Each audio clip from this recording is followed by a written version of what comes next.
الحمد لله نحمده ونستعينه ونستغفره ونؤمن به ونتوكل عليه ونعوذ بالله من شرور أنفسنا ومن سيئات أعمالنا من يهده الله فلا مضل له ومن يضلل فلا هادي له ونشهد أن لا إله إلا الله وحده لا شريك له ونشهد أن سيدنا ومولانا محمدا عبده ورسوله أما بعد فأعوذ بالله من الشيطان الرجيم بسم الله الرحمن الرحيم والذين جاهدوا فينا لنهدينهم سبلنا وإن الله لمع المحسنين قال نبينا صلى الله عليه وسلم أصحابي كالنجوم بأيهم اقتديتم اهتديتم أو كما قال عليه الصلاة والسلام. قال النبي صلى الله عليه وسلم في حديث آخر والذي نفسي بيده لا يؤمن أحدكم حتى أكون أحب إليه من والده وولده والناس أجمعين أو كما قال عليه الصلاة والسلام. மிகுந்த சங்கைக்கும் மரியாதைக்கும் உரிய உலமா பெருமக்களே,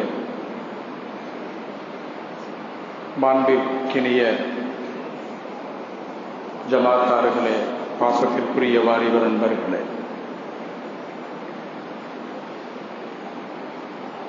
அல்லாஹ் ஜல்ல ஷானு தஆலாவால் நாம் இந்த உலகத்திற்கு அனுப்பப்பட்டிருக்கிறோம். அல்லாஹ் விரும்பியதால் அனுப்பப்பட்டிருக்கிறோம். அத்தா விரும்பியதாலோ அம்மா விரும்பியதாலோ நானா தாதா நானி தாதி விரும்பி யாரும் இங்கே வரவில்லை.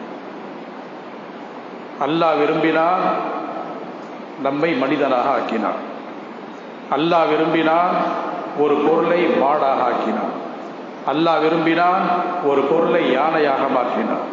அல்லாஹ் விரும்பினார், ஒன்றை நாயாக மாற்றினார்.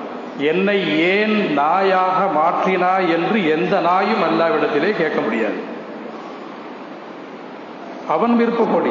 நாய் வந்தது நாய் விருப்பப்படி அல்ல, பூனை வந்தது பூனை விருப்பப்படி அல்ல, மாடு வந்தது மாடு விருப்பப்படி அல்ல, நாம் வந்தது நம் விருப்பப்படி அல்ல.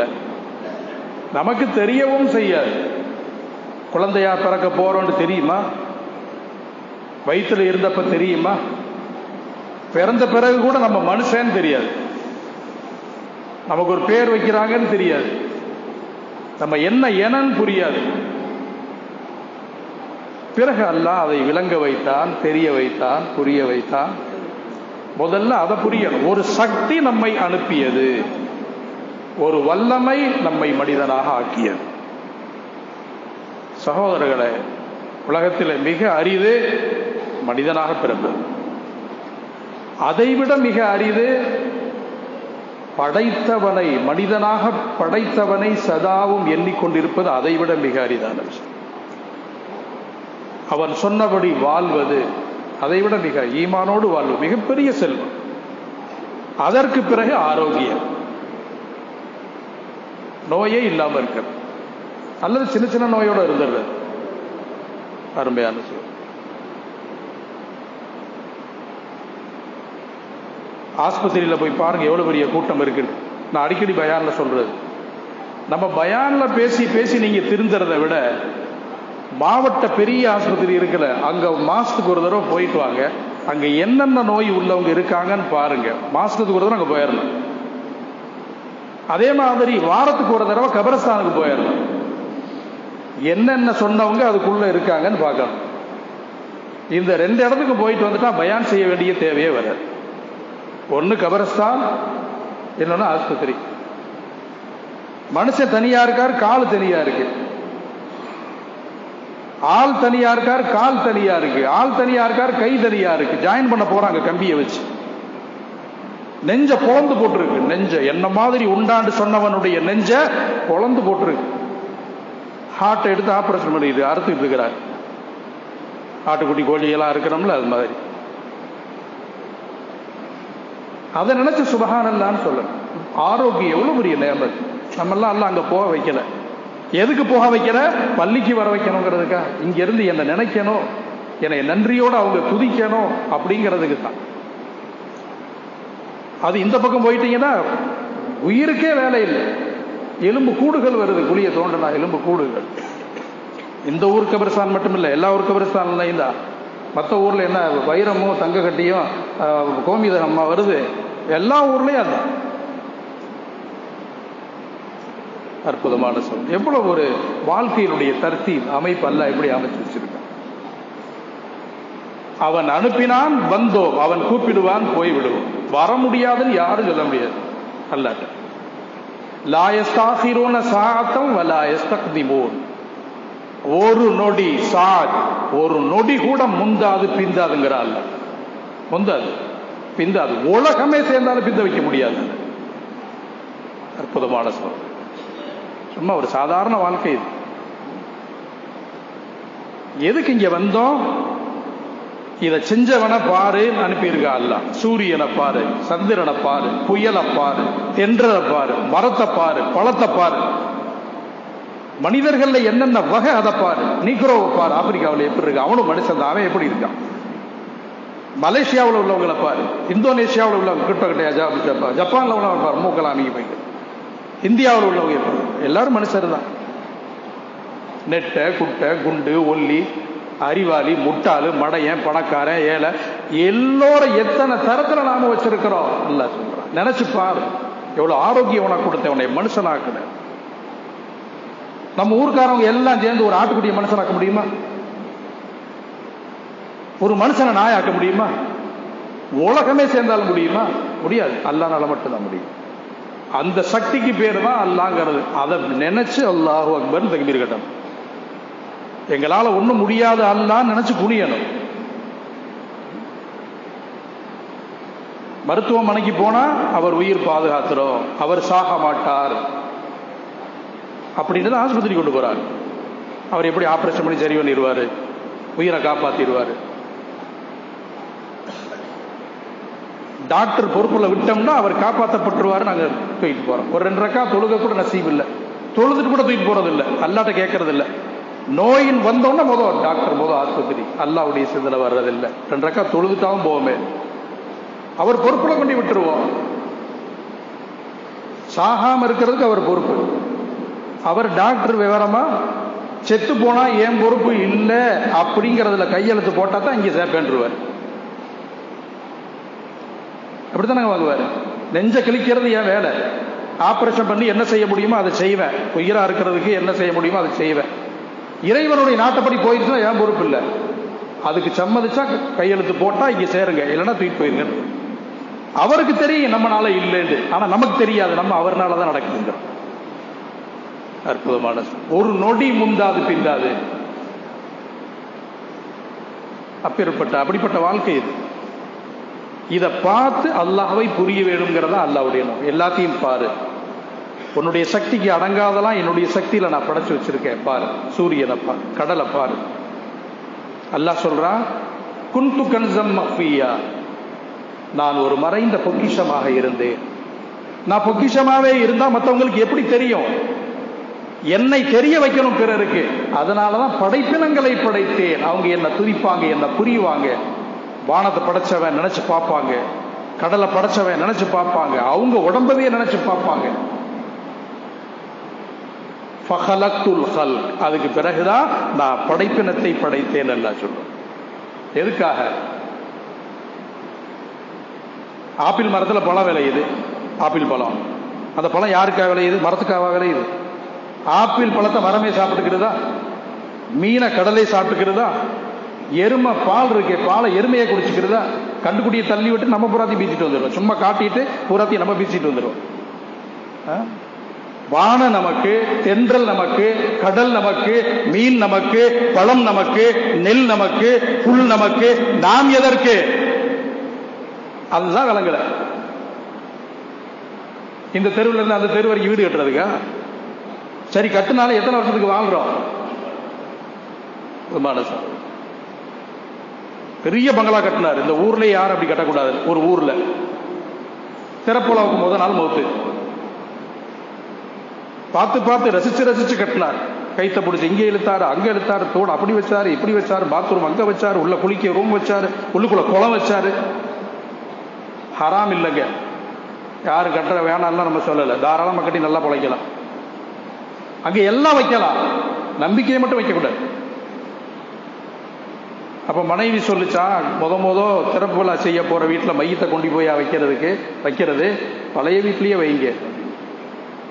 கட்டினவர் அது ஒரு அபசகுணமா, மோசமான சகுனம் அது. அதனால அந்த புது வீட்டுல வேணாம், எதுக்கு பழைய வீட்லயே ஓட்டு வீட்லயே வைங்க. கட்டினது அவரு. இப்போ மனசோர் நிரந்தரம் இல்லாதவன். அவனை அஞ்சி, அவனை விளங்கி, அவனை பயந்து வாழக்கூடியவங்களுக்கு இந்த உலகத்துல சுபமான வாழ்க்கை இருக்கிறது. பயான் அடிக்கடி நம்ம கேட்கிறோம், எத்தனையோ பேர் பேசுறாங்க. இந்த ரபீ லெவல் பண்ணனால பயான் மாறி மாறி உலமாக்கள் பேசிக்கிட்டே இருந்தாங்க. நிறைய உலமாக்கள் வர்றாங்க, நிறைய பயான் கேட்கறவங்க வர்றாங்க, நிறைய ஏற்பாடுகள் வருது. மாற்றம் வருதா? நம்ம வாழ்க்கையில மாற்றம் வந்திருக்கா? அடிக்கடி கேட்கணும், நல்ல விஷயங்களை கேட்டுக்கிட்டே இருக்கணும். மாறி மாறி பலருடைய பேச்சுகளை கேட்டுக்கிட்டே இருக்கணும். நம்ம ஈமானுடைய பிரகாசம் நமக்கு கிடைக்கும். யாரும் சொல்ல முடியாது நான் நல்லவனாயிட்டேன் அதனால யாருடைய உபதேசம் எனக்கு தேவையில்லைன்னு யாரும் சொல்ல முடியாது.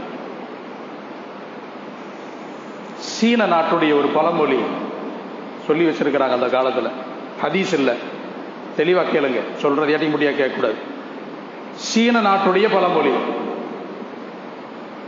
அதுல சொல்லி இருக்கிறாங்க, உலகத்தில் மிக நல்லவன் 2 பேர் தான். உலகத்துல ரொம்ப நல்லவங்க, நம்மளும் ஆசைப்படுறோம் நல்லவங்களா இருக்கணும்ட்டு.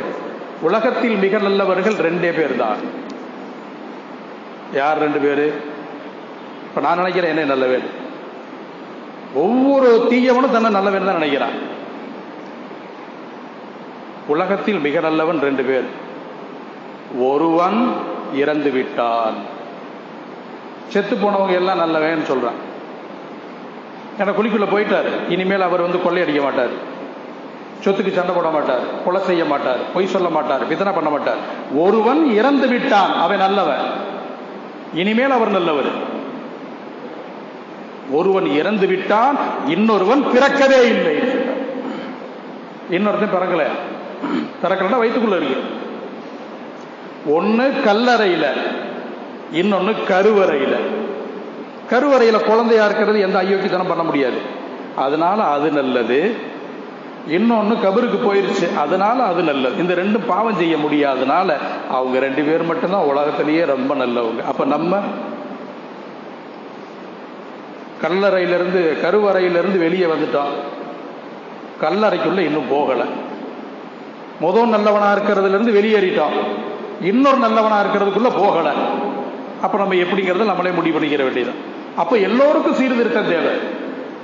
சஹாபாக்களை உட்கார வச்சு ஸல்லல்லாஹு அலைஹி வஸல்லம் தினம் பயான் பண்ணார். சுபஹ் தொழுத உடனே எல்லாத்தையும் உட்கார வச்சு ஜத்தீது ஈமானக்கும், அவங்களுடைய ஈமான புதுப்பித்துக் கொள்ளுங்கள். அவங்களுக்கு ஈமானுடைய விஷயத்தை சொல்லிக்கிட்டே இருந்தாங்க. அல்லாஹ்வுடைய அன்பு அடையணுங்கிறது அருமையான நல்ல உபதேசங்களை கேட்கறதே ஒரு இபாதத். பள்ளியில ஒது செஞ்சுட்டு உட்கார்றதே இபாதத். அந்த பள்ளிக்கு நம்ம எப்பங்க வர்றோம்? விவரமானவங்களுக்கு எல்லாம் தெரியும், அஜர்த் எப்ப குத்பா பிடிப்பாரு. 2வது குத்பாவில் ஏறும்போது தான் தலையை தோட்டுவாங்க.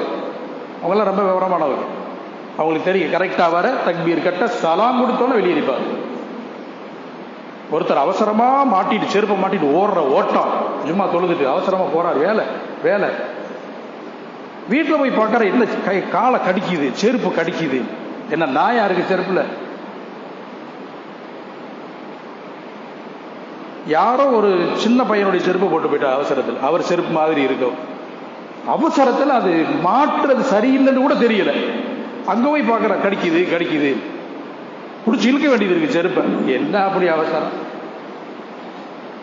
சஹாபாக்கள் சீக்கிரம் வருவாங்க, லேட்டா போவாங்க. நம்ம அதுக்கு நேர் பார்த்தோம். நல்ல விஷயங்களை கேட்கணும், உபதேசங்கள் கேட்கணும். குர்ஆன்ல சொல்றா அல்லாஹ், வதக்கிர் ஃபஇன்ன ذிக்ரா தன்ஃபஉல் முஃமினீன். நபியை பார்த்து அல்லாஹ் சொல்றான், வதக்கிர், நபியே உபதேசம் செய்து கொண்டே இருங்கள். வதக்கிர், ஏன் தெரியுமா? என்னை நம்பக்கூடியவர்கள் பிரயோஜனம் அடைவார்கள், தன்னுடைய வாழ்க்கையை சீர்திருத்தம் செய்வார். வதக்கிர் ஃபஇன்ன ذிக்ரா தன்ஃபஉல் முஃமினீன், மோமின்களுக்கு பிரயோஜனம் தரும். அதனால சொல்லிக்கிட்டே இரு. பள்ளிக்கு வரதுல நிறைய பிரயோஜனம் இருக்கு.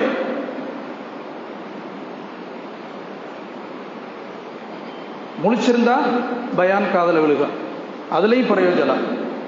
சில பேர்த்துக்கு பயானையே கேட்க முடியாது, ஏன்னா அந்த அளவுக்கு தூக்கம். அதுவும் சந்தோஷம் தான், அது நல்ல விஷயம் தான். ஏன்னா நிறைய பேருக்கு 300 ரூபாய்க்கு மாத்திரை போட்டா தான் தூக்கம் வருது. இப்ப நிறைய தொழிலதிபர்கள் இருக்காங்க, உலக முசீபத்து பூரா மண்டையில் இருக்கு. அமெரிக்கா கடை என்னாச்சு, துபாய் கடை என்னாச்சு, மலேசியா கடை என்னாச்சு, இதுலயே பைத்தியம் முடிக்கிற மாதிரி இருக்கும், தூக்கம் வராது. அதுல ஒரு மாத்திரை 300 ரூபா, அதை போட்டு அப்படியே பெட்ல மயங்கி கிடப்பாரு. அது தூக்கம் இல்லை, அது ஒரு மயக்கம், அது ஒரு நோய். அப்படிப்பட்ட ஆளுகள்லாம் இங்க வந்துட்டாங்கடா, குளிச்சுட்டு நிம்மதியான தூக்கம் வரும். சில பேர் இருக்காங்க ரொம்ப விவரமான தூங்குவாங்க, கண்ணு முழிச்சிருக்கும் தூங்குவாங்க, கண்ணு திறந்திருக்கும். நம்ம நினைச்சுக்கிட்டு இருக்க கூடாது பயான் ஆழமா கேட்கிறாரு, அவர் மேல ரொம்ப வேகமா போய்கிட்டு இருக்காருன்னு அர்த்தம். ராத்தா உட்கா. சிலருக்கு சில இடம் இருக்கு, கரெக்டா குளிச்சுட்டு வந்து அங்கதான் உட்காருவாங்க, ஏன்னா அங்கதான் தூக்கம் வரும். அவங்களுக்கு தெரியும் எந்த இடத்துல உட்காந்தா எப்படி தூக்கம் வரும்னு அவங்களுக்கு தெரியும், எங்கன உட்காந்தா டிஸ்டர்ப்னு அவங்களுக்கு தெரியும். அதனால அங்கங்க போய் கரெக்டா செட் ஆகி அப்படி உட்காந்துருவாங்க. ஆக எல்லாமே பிரயோஜனம் தான், தூங்கினா கூட நன்மைதான் உங்களுக்கு. ஒரு அறிஞர் சொன்ன மாதிரி, தூங்குறவனை எழுப்பாதேன்றார் அவரு. ஒருத்தன் தூங்குறான் அப்படின்னா அவனை எழுப்பாதேன்றார். அதுக்கு அவர் காரணம் சொல்றாரு, அப்பொழுதுதான் அவன் பாவம் செய்யாமல் இருக்கிறான். ஏன்னா முழிச்சாலே பாவத்தை தான் யோசிக்கிறாங்க, ரோட்ல போனா பாவத்தை தான் சிந்திக்கிற மாதிரி இருக்கு. அதனால தூங்குறவனை விடு, அப்பதான் அவன் பாவம் செய்யாம இருக்கான்னு சொன்னார். அதனால அந்த வகையில கூட அதை சேர்த்துக்கலாம். அற்புதமான சோதரர். அப்போ ஈமானோடு அல்லாஹ்வை புரிஞ்சு தொழுகணும், அல்லாஹ்வுடைய வல்லமையை தெரிஞ்சு தொழுகணும். அதுக்கு தான் சஹாபாக்கள் அந்த கலிமாவை உலகம் பூரா கொண்டு வந்தார். இஸ்லாமியர்களுடைய பெரிய சக்தி என்ன தெரியுமா? முழு உலகத்திலே இஸ்லாமியர்களுடைய பெரிய சக்தி வேற யார்கிட்டையும் அது இல்லை. அது என்னண்டா, உலகத்தில் எந்த சக்திக்கும் சக்தியே இல்லைன்னு நம்புறதுதான். அதுதான் ஒரு முஸ்லிமுடைய சக்தி, இஸ்லாமியர்களுடைய சக்தி. அல்லாஹ் ஒருவனை தவிர, அல்லாஹ் ஒருத்தனை தவிர உலகத்துல எந்த சக்திக்கும் சக்தி இல்லை நினைக்கிறவன் தான் முஸ்லீம். அவனை யாரும் அசைக்க முடியாது. தலை குனிஞ்சா பள்ளியில தான் குனிவா, எந்த மனுஷனுக்கு முன்னாடி குனிய மாட்டான். சூட்கேஸை பார்த்தோன்னு குனிய மாட்டான், லஞ்சத்தை பார்த்துட்டு பட்டம் பதவி கிடைக்குங்கிறதுக்காக குனிய மாட்டான். அவன் குனியறது பள்ளியில அல்லாஹ் முன்னாடி, சஜிதா செய்யறது அல்லாஹ் முன்னாடி. அவன் தலைய உலகமே சேர்ந்தாலும் குனிய வைக்க முடியாது. ஏன்? அவன் நம்பி இருக்கா, எந்த சக்தியும் இல்லை அல்லாஹ்வுடைய சக்தியை தவிர. அதுதான் மிகப்பெரிய சக்தி. நம்முடைய கலிமாவுடைய ஆரம்பமே அதுதான். கலிமா எப்படி ஆரம்பிக்குது? லாண்டு தான் ஆரம்பிக்குது. அரபியில லாண்டா இல்லைன்னு அர்த்தம். லா இலாஹா, எந்த சக்தியும் இல்லை, எந்த கடவுளும் இல்லை, எந்த இறைவனும் இல்லை, இல்லைன்னு தான் கலிமாவே ஆரம்பிக்குது. காசுக்கு மதிப்பு இல்லைன்னு அர்த்தம், கட்டடத்துக்கு மதிப்பு இல்லைன்னு அர்த்தம். யாரெல்லாம் சக்தி ஏன்ட்ட இருக்குன்னு சொல்லுவானோ அதுக்கெல்லாம் சக்தி இல்லைன்னு அர்த்தம். யாரை தவிர? அல்லாஹ்வை தவிர. அல்லாஹ் உலக இஸ்லாமியர்களுடைய மிகப்பெரிய சக்தியே பிற சக்திக்கு சக்தி இல்லைன்னு நினைக்கிறது தான். இதை கொண்டு வர்றதுக்கு தான் சஹாபாக்கள் பெரும்பாடுபட்டாங்க. எவ்வளவு பெரிய முஜாஹதா! உலகத்துல ஒரு நாட்டை காட்ட முடியாது இஸ்லாமியர்கள் இல்லாத நாட்டை. குளோப் உலக உருண்டையில, அந்த உருண்டையில அத்தனை நாடுகளிலும் அத்தனை பகுதிகளிலும் அல்லாஹ்வை நம்பக்கூடியவர்கள், அல்லாஹ்வை ஏற்றுக்கொள்ளக்கூடியவர்கள், நபி ஏற்றுக்கொள்ளக்கூடியவங்க வந்திருக்காங்கன்னா எவ்வளவு பெரிய சக்தி, எவ்வளவு முஜாஹதா பண்ணி இருப்பாங்க. இப்ப நேரம் வந்தோம், ஹவுஸ்ல வச்சு உட்காந்துக்கிட்ட பள்ளிவாசல் அழகான அற்புதமான பள்ளிவாசல். பள்ளிவாசல் கட்டடம் தான் தெரியுது தவிர இதுக்காக செய்யப்பட்ட முஜாஹதா, உழைப்பு, இதை நிர்மாணம் செய்வதற்கு அவர்கள் பட்ட பாடு, நம்முடைய முன்னோர்கள் அல்லது இப்பொழுது இருப்பவர்கள் இதற்காக பாடுபட்டவர். எவ்வளவு பெரிய தியா இந்த பள்ளிக்கு கீழே இருக்கு. இந்த பள்ளிக்கே இவ்வளவு பெரிய தியாகங்கள் தேவைப்பட்டிருந்தா முழு உலகத்தை இஸ்லாத்துல கொண்டு போய் சேர்க்கிறதுக்கு இஸ்லாத்தை முழு உலகத்திலே கொண்டு போய் சேர்த்தது. சிமெண்ட கொண்டாந்து இங்க சேர்த்ததுக்கே இவ்வளவு பெரிய தியாகங்கள் இருந்தால், அப்ப இஸ்லாத்தை கொண்டு போய் உலகமெல்லாம் சேர்த்த சஹாபாக்கள் எவ்வளவு பெரிய தியாகம் பண்ணியிருப்பார். ஹுபைப் அப்படிங்கிற ஒரு சஹாபி, அவரை எதிரிகள் பிடிச்சிட்டு போனாங்க. பெரிய சஹாபி, நபியை உயிருக்கு உயிரா நேசிக்கிறவர். எதிரிகள் பிடிச்சிட்டு போயிட்டாங்க. இன்னும் கொஞ்ச நேரத்தில் ஈட்டிகள் பாய போகுது. ரெடியா எல்லாரும் வச்சிருக்கிறாங்க, தீட்டி வச்சிருக்கிறாங்க ஈட்டிய. 1 2 இல்ல 40 ஈட்டிகள் நடுவில் அவர் இருக்கிறார். ஒன்னும் கொஞ்ச நேரத்தில் குத்திடுவாங்க, அதுல எந்த விதமான சந்தேகமும் இல்லை. அப்ப கேட்டாங்க அவர்கிட்ட, ஈட்டியெல்லாம் பாக்குறியா, எப்படி பொறுமையா இருக்குண்டு. ஒரு விஷயம் உன்கிட்ட கேட்கிறான், உனக்கு பகரமா இந்த இடத்துல முகமது நபியை நிப்பாட்டி நாங்க அவரை குத்துறோம், அதை நீ சம்மதிச்சுக்கிறேன் மட்டும் சொல்லு, உன்னை விட்டுருவோம்ட்டார். இங்க முகமது நபியை நிக்கிறதுக்கு நீ சம்மதிக்கிறியா? அல்லாஹ்வுடைய தூதர்னு அவரை சொல்றியே, இப்ப உன்னை இப்படி வச்சிருக்கிறவே, இந்த இடத்துல எனக்கு பகரமாக அவரை கொண்டாந்து நிறுத்துங்க அப்படின்னு நீ சொன்னால் உன்னை விட்டுருவோம்டா. அப்ப அவ எல்லாத்தையும் பார்த்து சொன்னாங்க, குபாய், முள் இருக்குவார் செடியில, ஒரு சின்ன முள், அந்த முள் கூட என்னுடைய நபியின் மீது என் உயிருக்கு பகரமாக தைப்பதை நான் விரும்ப மாட்டேன். என்னை என்ன கோல நினைச்சீங்களாடா? ஒரு முள்ளு கூட நபியின் மீது குத்தக்கூடாது என் உயிருக்கு பகரமா. என் உயிர் மாதிரி எத்தனை கோடி உயிர் இருந்தாலும் என்னுடைய நபிக்காக நான் கொடுப்பேன்னு சொன்னான். என்னுடைய நண்பருக்காக நான் கொடுப்பேன், அல்லாஹ்வுடைய தூதருக்காக கொடுப்பேன்னு சொன்னான். அவர் அங்க குத்துறதுக்கு முன்னாடி ஒரு வீட்டுல வச்சிருந்தாங்க. உசைர்ங்கிற ஒரு எதிரி வீட்டுல இருந்தார். அவரு உசைர் அப்படிங்கிற ஒரு வீட்டுல, அந்த வீட்டுல இருந்த பணிப்பெண் சொல்றாங்க, நான் பார்த்தேன் திடீர்னு ஒரு தடவை ஒரு மனிதனுடைய தலை அளவு திராட்சை கொத்த வச்சு புடுங்கி சாப்பிட்டுக்கிட்டு இருந்தாரு. அதுக்குண்டான சீசனே இல்லை, ரொம்ப பஞ்ச காலம், பஞ்ச நேரம். அந்த நேரத்திலும் ஹுபைபை நான் பார்த்தேன், நான் ஆச்சரியப்பட்டேன். ஒரு மனிதனுடைய தலையளவு திராட்சை கொத்த வச்சு எடுத்து சாப்பிட்டுக்கிட்டு இருந்தார். கட்டடத்தில் எப்படி திராட்சை வரும்னு கேட்கக்கூடாது. செடியில திராட்சை வருதுன்னா அது செடியினுடைய சக்தினால இல்லை, அல்லாஹ்வுடைய சக்தி. அந்த செடி அப்படி இருக்கணும், அதுல பழம் வரணும். அல்லாஹ் நாடுனா அதுல பழம் வரும். அல்லாஹ் நாடினால் எங்கும் கொடுக்கலாம், எந்த மறைவாவும் அல்லாஹ் உதவி செஞ்சிருவான். மரியத்துக்கு செய்யலையா? ஹஜ்ரத் மரியம் அலைஹிஸ்ஸலாத்துக்கு